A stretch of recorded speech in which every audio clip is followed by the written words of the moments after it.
अहमद, तू मोहब्बत में मिटा जरूर है, मगर मोहब्बत के फलसफे को नहीं समझा तू। बहुत ऊंचा फलसफा है, और मैं यहाँ तेरी शरारतों को रफू करने आया था। तेरी बदतमीजों को रफू नहीं कर सकता मैं जा रहा हूँ। अरे जा, मुझे किसी की जरूरत नहीं है।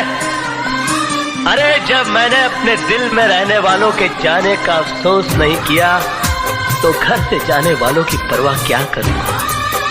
मास्टर, तो सिर्फ बातों की चिंदियां रफू कर सकता है, दिलों के चिथड़ों को नहीं। चल जा। रे पागली, रे पागली, रे पागली, रे पागली, रे पागली, रे पागली, रे पागली, रे पागली।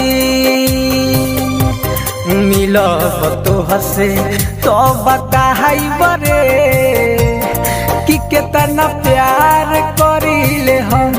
मिलब तो हसे तो बताई बरे कि कितना प्यार करीले हम। रे पागली, रे पागली, रे पागली, रे पागली। तुम क्या सोचती हो, मुझे तुम्हारे जिस्म की जरूरत है? तुम्हारे शरीर की भूख है मुझे? मैंने कभी तुम्हारे जिस्म से नहीं, तुम्हारी आत्मा से प्यार किया, लेकिन तुमने मेरी कद्र नहीं की, मेरा इंतजार नहीं किया।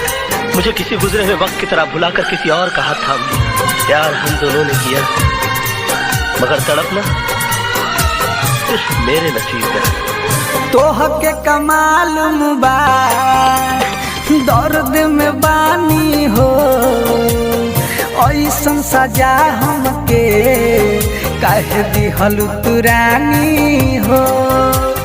हमारा पका बीते इन तोहरा बुझाई हो, याद तोहर रानी हो मुँहले पजाई हो। रे पागली,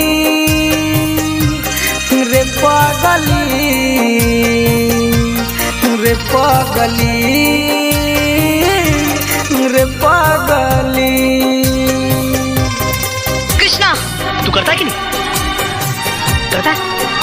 हाँ? नहीं? नहीं? हे राम! कृष्णा, ये तुमने क्या किया? दुनिया सच्चाई का सबूत मांगती है। नहीं।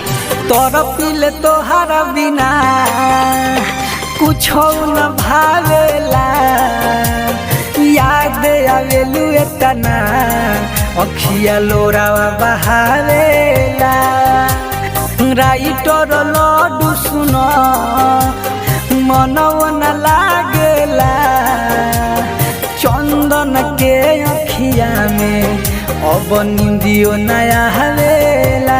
रे पागली, रे पागली, रे पागली, रे पागली।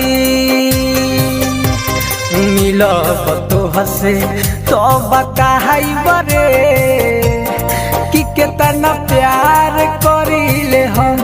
मिलब तो हसे तो बताई बरे कि कितना प्यार करीले हम। रे पागली, रे पागली, रे पागली,